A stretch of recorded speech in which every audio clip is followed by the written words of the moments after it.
coming back. Welcome, you guys. You know, it is really much to be said about our health, right? Like I said, I told y'all I don't feel very well, and I constantly, since I've been a little girl, have very bad sinus issues. And RSV is on the rise. It is terrible right now in places like Texas and Georgia, I want to say there's been a huge rise of patients in the emergency room. And the funny thing is, not even how funny, but interestingly enough, about a year or so ago, my grandson had gotten RSV, which is respiratory syncytial virus.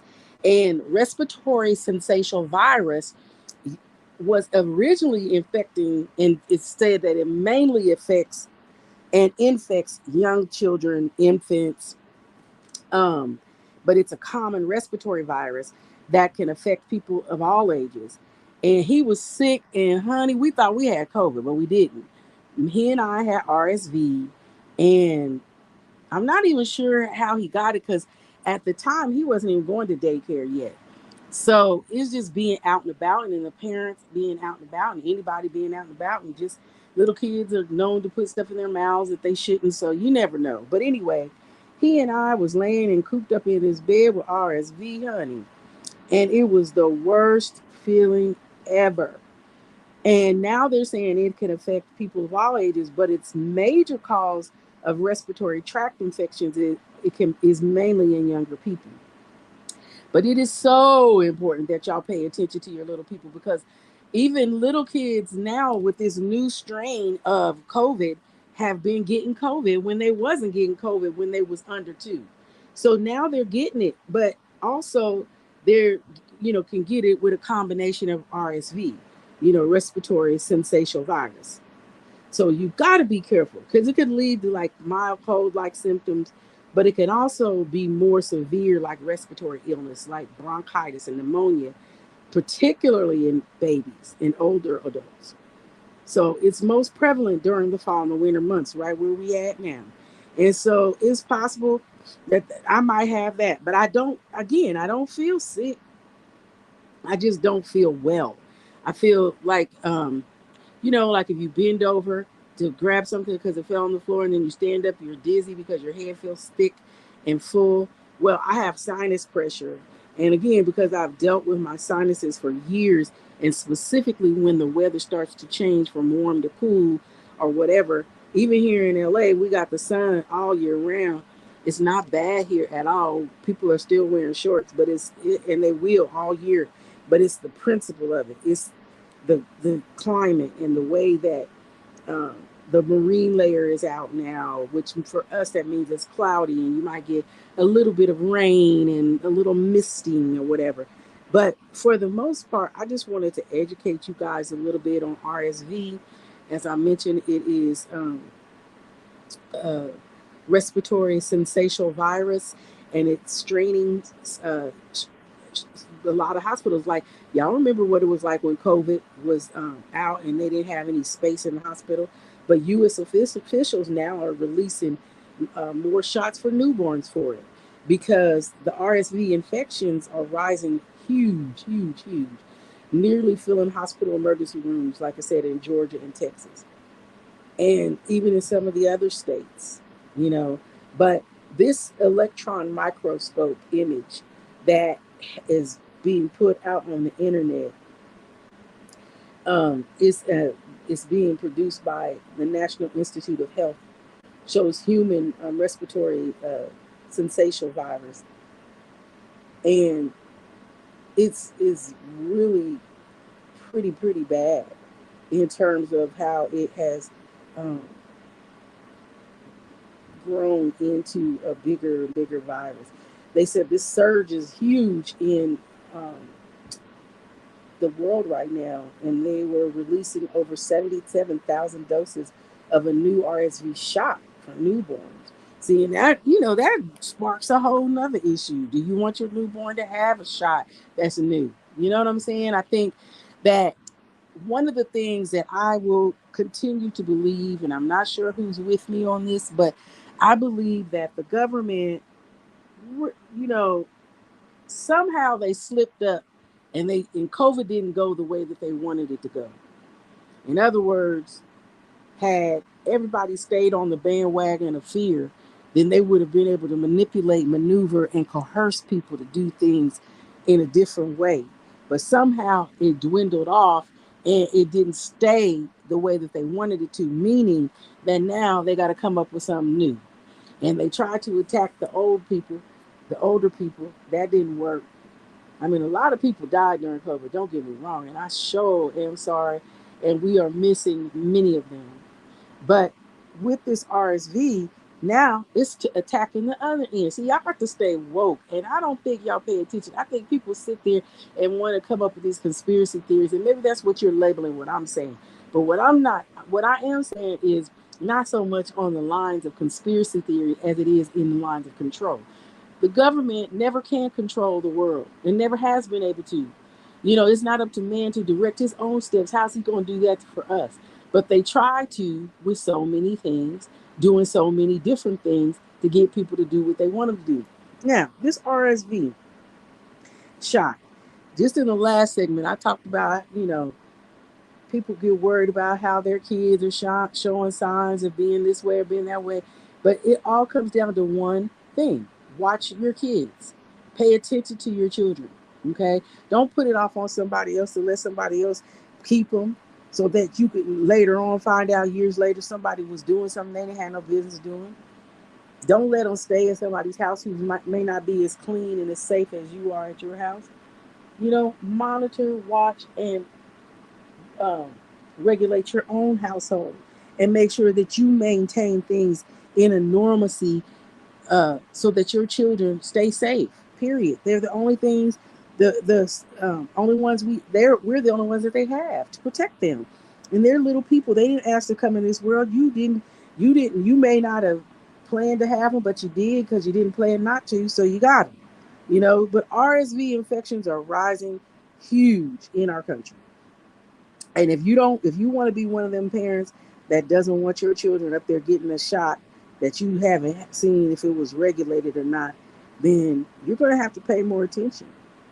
You know, it's a seasonal virus, and it rises nationally, but experts have been saying that it's not expected to generate the kind of widespread patient traffic seen last fall when the hospitals were overwhelmed with sick and wheezing kids, because the babies was getting the RSV while the adults was getting COVID.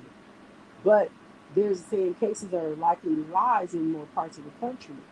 And when you think about certain areas, you think about where there are people that are more affluent versus people that are not as affluent, and you think about those that have to go to work and they have to go take their kids to daycare, so on and so forth.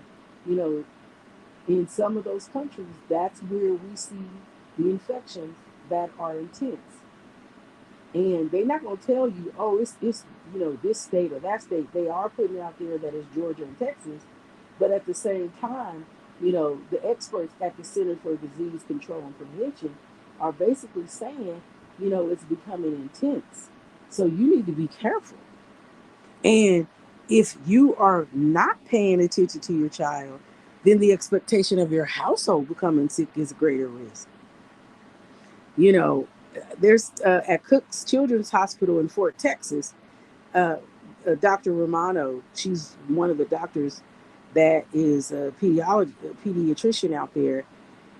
She's saying that kids and parents are spending more than like 10 or more hours in the emergency department just waiting in the waiting room because their kids are presenting sicker than they have in previous years. They have to have oxygen. Now, who ever heard of a baby needing the oxygen tank? Jesus, take the wheel and be offense. You know, this is a very big deal. And we've got to pull the reins back as quickly as we can when we start to talk about the children. Last week alone, they said 25 kids were waiting in the waiting room that had been admitted in the hospital there were an additional 5 who were needed to go to intensive care. Because, see, a lot of y'all will sit there and wait till they started hacking and wheezing and stuff like that, and then come take them to the hospital because school said they can't come back because they got a fever. And that's the only time you take them. And that ain't right. If you know your baby ain't feeling right or doing right or see things that's not right, get your baby to the doctor. You want to be mad because it's stopping you from working.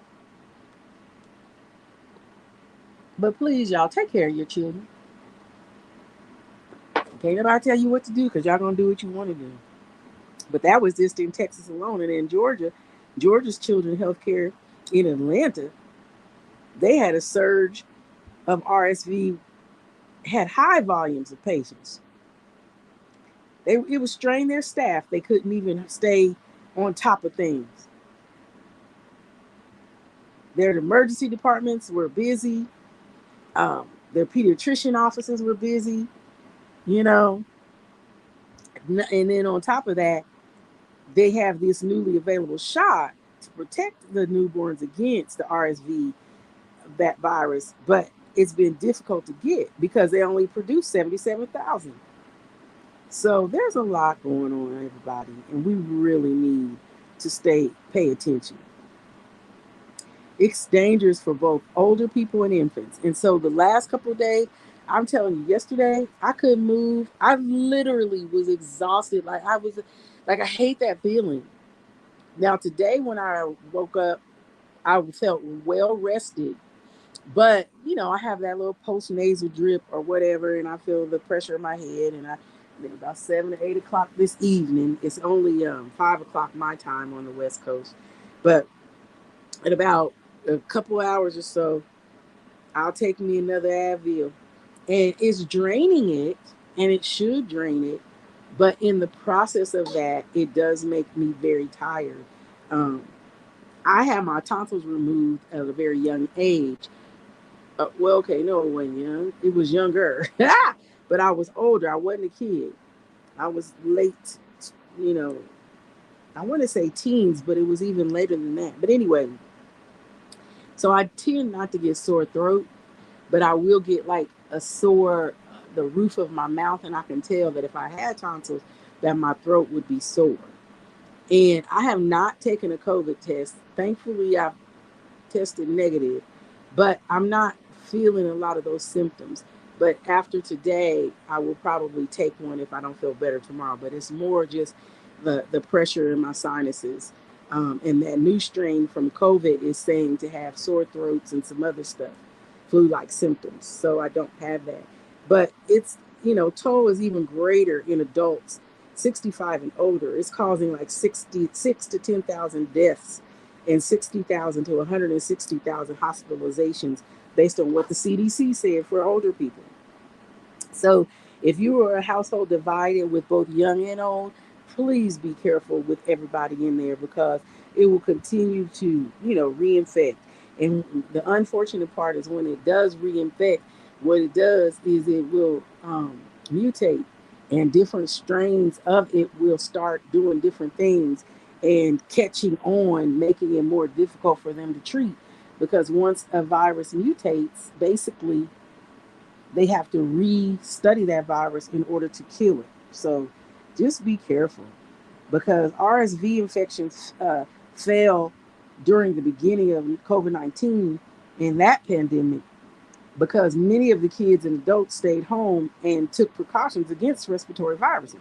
So now we got people back out in these streets, and people are tripping me out because they act like, oh, COVID's over. We don't have to worry about anything. We're going to go back to being nasty like we was. Not washing their funky hands. Don't touch me. I don't know what you've been doing. I'm spraying alcohol on everybody and Lysol after everybody get out. Trust and believe. But it roared back up last year because the hospitals were filled with wheezing children. And to me, I was tripping because I was like, RSV? Who the heck ever heard of that?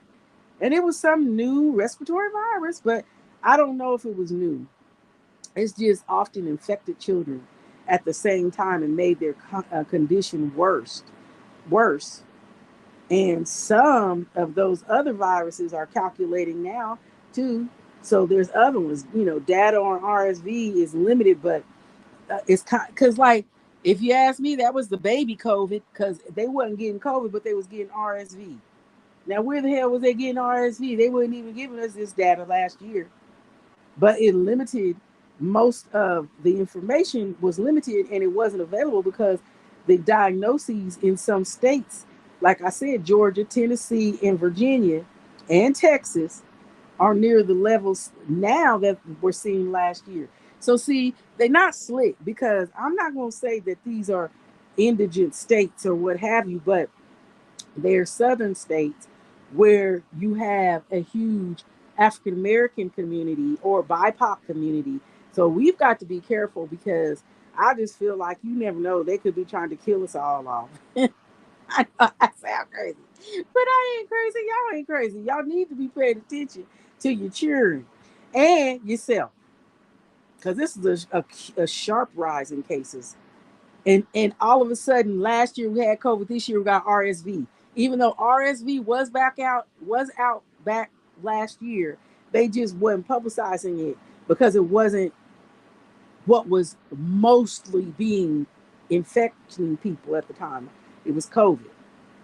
Now there's some signs, but that virus is already peaking in some of those states. So nationally, detections of RSV are only half as high allegedly as they were last November. But I wouldn't listen. I'm trying to tell you, I would play this like it was COVID because even back then the CDC they said they think that current seasons will not be as bad as last year, but they're going to end up comparable because of the kind of RSV seasons that occurred regularly before COVID. But that's only because they wasn't looking for that. They was assuming that somebody had COVID. They wasn't looking for it. It was only, I wonder how they found out. But they have new options now to fight respiratory uh, how did I say it? Respiratory sensational. It's sensational. It doesn't even look like it would be pronounced that way, but they have new options to fight respiratory sensational virus, including that vaccine. There's one for people 60 and older, and I'm about sick of them telling me to get another shot every time. I'm not 60 by any means, but I'm still saying they always try to get you to get it done before you need to. And then they have a different one for pregnant women. Shit. So, like most women that get pregnant, especially if it's their first time, they get nervous and afraid. So they'll try it. But at the same time, there's women that's like, no, I'm not trying it because you don't want to create more. Like, you don't know what it could do to your child. And you got these percentages, and they can't give you those numbers because it may not have ever happened. So, it's ridiculous. But they have it's sold under a brand name called Beyfortus. The drug is developed by AstraZeneca and Sanofi, but it comes in a pre-filled syringe in 2 doses, one for smaller infants and one for bigger doses for larger, heavier infants. But honey, if it's already pre-filled, that's a no for me. I don't know what's in it. I want to see it come from the vial. That's gonna be the next problem they have. The CDC, y'all need to quit syringing them up. But part of the problem is the shot list price is about $400 to $500 a dose, and you already dosing them up. How long we know? How do we know how long they stay good in that vial? Jesus, take the wheel, these things. The main thing that they're trying to say is that until this year, they didn't have anything to prevent respiratory syncytial virus. So, trust it if you want to, Jesus. But I'm saying, keep your kids at home during sickness time. If you can, shoot. These companies are tripping when they done came back with hybrid jobs and don't want people to work remotely. They need to get it together and quit playing because all this sickness coming up about, there ain't nothing nobody can do. We being told one thing and shown another, but that's just part of it. You know what I'm saying? They're also talking about, the WHO and the CDC. It's talking about a measles threat with kids. Measles cases have risen 18%. So you got to be careful. And even heart disease has gone up. So I don't know.